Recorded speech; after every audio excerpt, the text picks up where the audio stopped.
What's up YouTube? Danny Hype here with another Dragon Ball Super TCG video. Today's video we got a deck profile for you with the leader, the Trunks leader, which is a pretty neat idea. I took it to locals, so you guys know I don't like to post decks unless I actually win with them, and I actually wasn't going to post this because I didn't think I was going to win with this deck. I kind of just made it for fun, and I ended up winning my locals, and I know it's not like a big deal to win locals because they are smaller scale tournaments.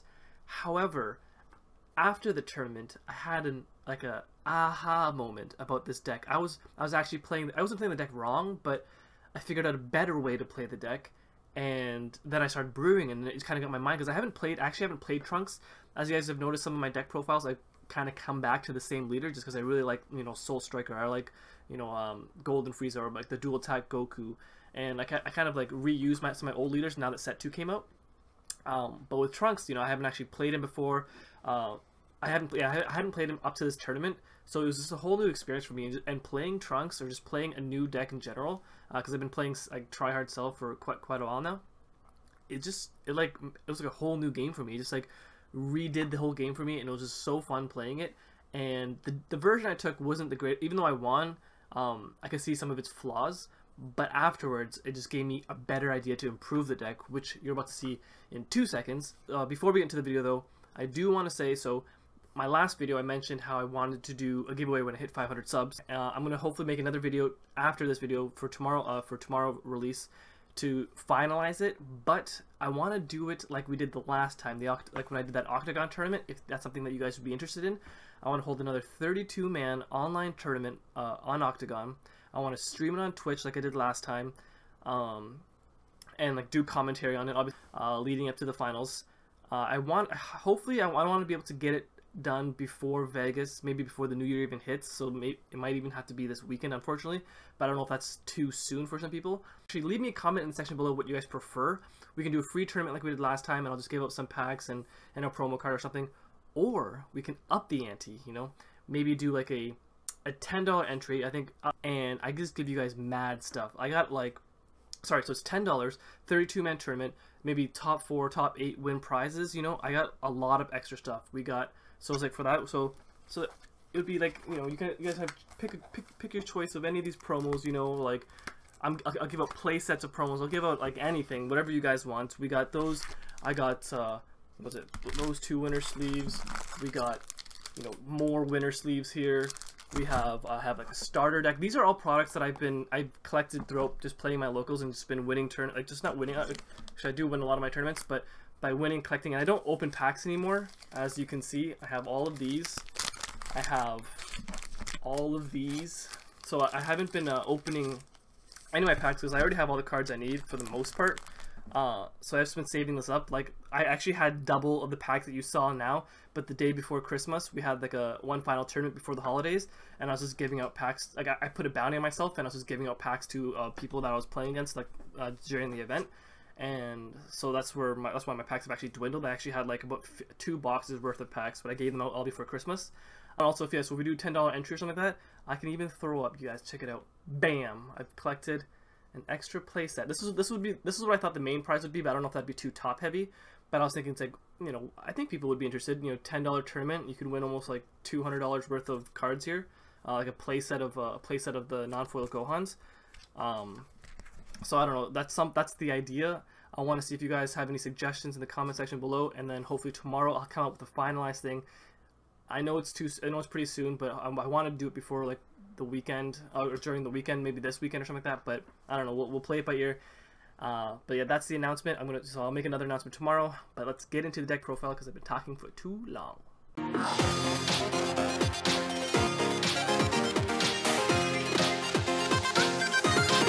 Press start.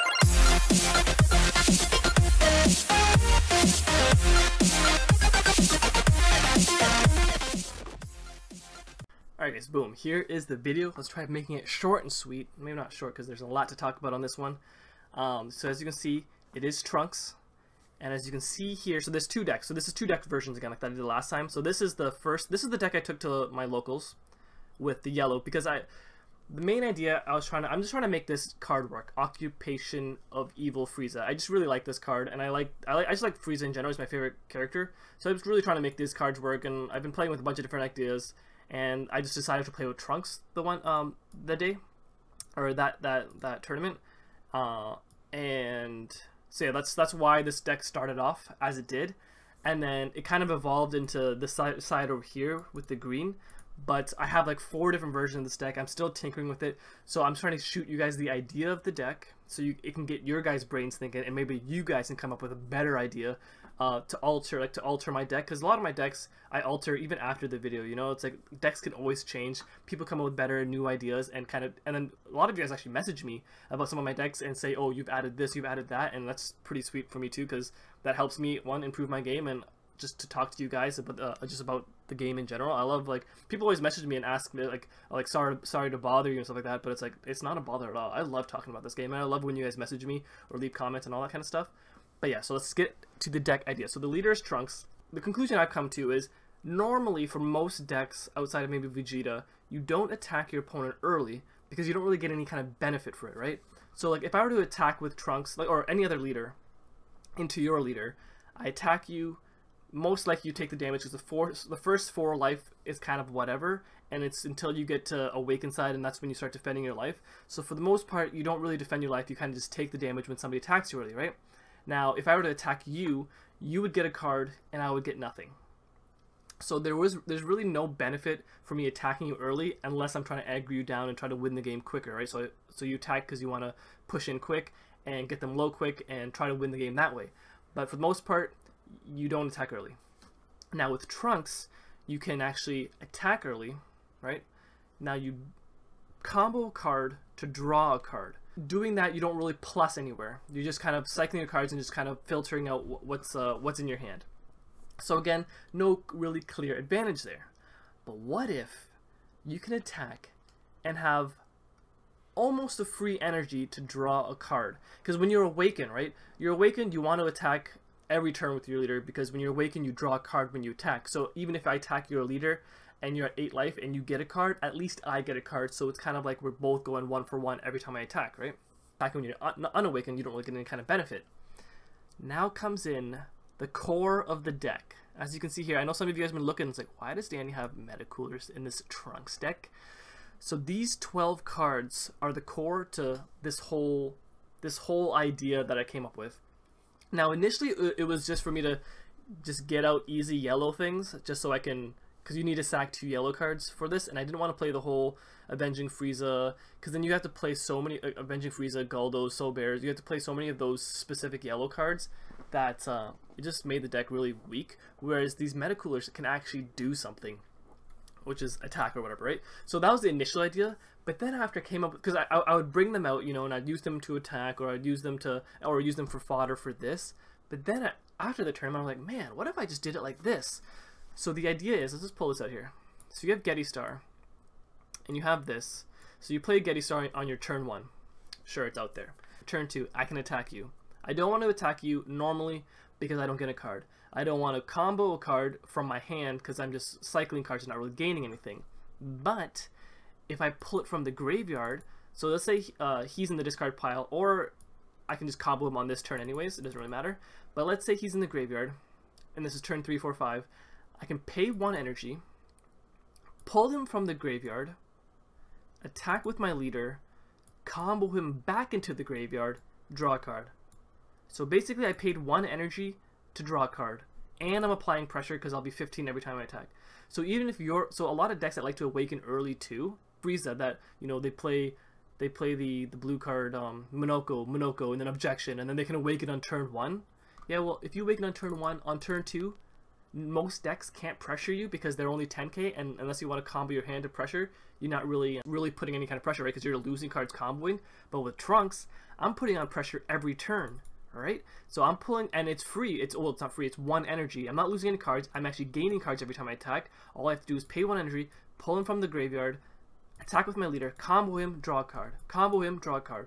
And if they don't want to awaken you, if they want to keep you at 8 because they don't want to attack you without crits, and if they do start attacking you, sure, you just start plussing your card, you start getting even more cards in your hand. And if they don't want to pressure you, well, then you just keep poking at them with your Trunks 15k, and eventually I got into some battles where it's like they locked me at 5 or or 6 or something. They didn't want to awaken me, but every turn I'm just pressuring them, and then to the point where like fuck, they need to come in, so they finally do come in. But at this point they have like no cards because I've been pinging a card out of their hand every turn, right, to defend their life because they're already awakened. So that's the initial idea. So with this stuff, so we have so I started off with 12 metacoolers, but I found I was drawing them too much. I went down to 10. That might even be a better number, because at 8, I'm down to 8, but I don't know if I like 8, because sometimes I don't see it, and it's like, ugh, that kind of sucks. I'm like, how I have 8 copies of this, how have I not seen it? So maybe like 8, 9, 10 is like the sweet spot. I haven't figured that out yet. Now, in this particular deck, if you guys want to try this deck out, if you have the promos and stuff, it is kind of fun, but it's not the best. It's not going to win any regionals anytime soon. But we have our Crusher Balls, Battering Laser, which is just insane. You need Battering Laser just because there's so many like Cold Bloodlust cards out there, like Cold Bloodlust decks. So you know, if you're trying to do your combo in the Cold Bloodlust, kind of just shuts your whole idea down. But then you Battering and it just changes the game. We got you got your Boost Tech Piccolo, your Unyielding Trunks in the Trunks deck because that's just a crazy card. Objection, Results if you want to awaken, Senzu Bean counters, your Friezas. This is pretty much straightforward. You know, you can play this guy on 7, pull out him, or you can play him on 4, pull out him, and you can can see the combo, right? This is how the combo works. And eventually you kind of just poke, get to late game and finish them with this. And I finished a lot of people with Occupational Evil Frieza and Golden Frieza, because all you do is get these 2 metacoolers, get a couple of them to stick on board, and then bam bam, they're dead. But I did see some of its weaknesses, and it didn't and it's a fun deck. It's not the best deck. Now I've been trying to evolve the idea, this whole metacooler idea, and take advantage of this whole little package here. And then I just realized green is just green is just so good right now. It's kind of ridiculous. So Kale is great. So when you put in the green package, you kind of just take out all of the yellow, and I play just 4 Getty Stars, 8 Metacoolers, 4 Crusher Balls. So so 16 yellow, and that's all I play. You take out the Batarangs, you take out all this whole yellow package, you take out like Results, some of these blue cards, because then you play Tien here. Now why I play these green cards? So why Kale's good is because with this Metacooler, you always have fodder for her, which I find hard in some decks, to have something that you want to kill. So you can just like pay 1, bring him out, bring out this 1-drop, attack with it because it's 15, and then you can just play Kale, kill whatever you want, and then he's just gone, whatever, right? And you use this as fodder. So Kale's is super good in this deck. This card is just insane in this deck too. You play him for 2, you draw a card, you attack with your leader, you combo him away, you draw a card, and it's just like, holy crap, so much plussing in this deck. Then you get your basic Gohans, just another 4-drop green kill card, just a really good card. And if you don't have that, you can play Raging Attack Vegeta, which is I think that's a really good card too, especially in the meta right now. The 4-drop where you can counter play him in. That one's really good. Now these 2 cards kind of just work with the Trunks as well. You attack, you combo, you draw. Like you combo one of these cards and you draw. But this one kills 3-drops that are annoying. The double start pressure is really good as well. Now what a good thing you can do too with Tien in this one is, so on turn 3 you play your Tien out. And then hopefully you don't get Cobalt or whatever, but you play Tien out, you use his ability, and now you don't awaken your leader yet, right? Let's say you use your ability, you play Tien, you use your ability, now you can awaken. But before you do that, you attack with Tien, hopefully you pulled one of your Boost Attack Piccolos, you combo Boost Attack Piccolo with your Tien attack, and because of this ability, you draw a card from comboing. Then you draw a card because of actual Boost Piccolo's effect. So you draw 2 cards when you attack with Tien for 20k. Then you awaken, draw another 2 cards. So now it's 4 cards. You attack with Trunks. That's 5 cards. And hopefully if you have another Boost Tech Piccolo, use that again. And boom, you just drew 7 cards that turn. How insane is that? I've done that to my friends a few times. And it's like, all of a sudden you're at like 13, 14 cards. And it's just ridiculous. So that I like that little interaction, but it does waste your boost. Oh, not doesn't really waste your boost technicals, because like boost technicals are really good, usually on defense, right? They attack you, you boost attack, you draw a card. But when you get to use this on attack, especially with Trunks, it's like attack with Trunks, draw, boost attack, draw, and it's like 3 attacks, 3 draws on just 1 attack. It's insane. So that's really cool. Now this guy, I tried to fit him into this version too, but it's just a little too hard. Because you need the yellow guys anyways for your occupational freezer to go off. But this guy's just all of them in all the other decks. Like I know Tien's the version for the green one, but like the non-Tien ones, like the Frieza and the Vegeta, where it's like you can combo them onto the board. Whew. These things just put on a lot of pressure. So it's like you just have a bunch of these little guys, so that eventually when you are awakened and you can combo other things instead of the meta cooler to draw, because he's really good early, then you can just start playing. It's just a 1-drop, just pay 1 and you get a 15k attacker every turn on top of whatever you're already playing. So eventually that takes its toll. You know, you're attacking with like 2 meta coolers, you combo this guy out on their turn, now he's out there too, and you can attack with him, and it's like 15, 15, 15, and you're just poking at your opponent every turn, and it's just, it takes its toll, a bunch of attacks, especially, and then Kale and Gohan, and then you slowly finish him with that. I've been working with a bunch of different versions. These are the 2 versions I just want to show you to get the idea out there, so you guys can kind of like play with that in your mind. But there's ones where I was playing with like the Gohan that brings out the Piccolo, the 4-drop Gohan, where you can search for the Piccolo or search for this Piccolo. What? You search for this Piccolo and you combo. It's like, what? And then you can play this. And then I tried with the 7-drop one as well, where you can evolve onto this Gohan or the other Gohan, the 4-drop. But I don't know, I just never felt, one, I never felt like needed it, and 2, it just felt like I never had enough energy to play him anyways. So it was kind of whatever, but it's still a really good card. Then there's a version I was trying without like any blue, except for like you didn't have to play any blue energy. It's just this guy, Unyielding and Piccolo. So it's like you have 12 blue, but you don't actually have to play a blue energy because these guys all are free basically. Like they're colorless basically in this deck. So I was trying a version with that. But yeah, there's a whole bunch of different versions. But this is the main idea with the Meta Cooler and Trunks.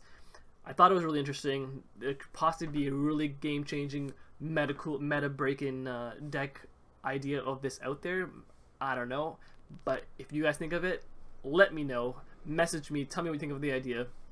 And yeah, let's get the hype squad. I'm gonna call you guys the hype squad. Get you guys your guys' brains tinkering with this new idea I have. So yeah. Hope you guys enjoyed. Hopefully this wasn't too long. And yeah, I'll see you guys hopefully in Vegas, or I'll see you guys next time.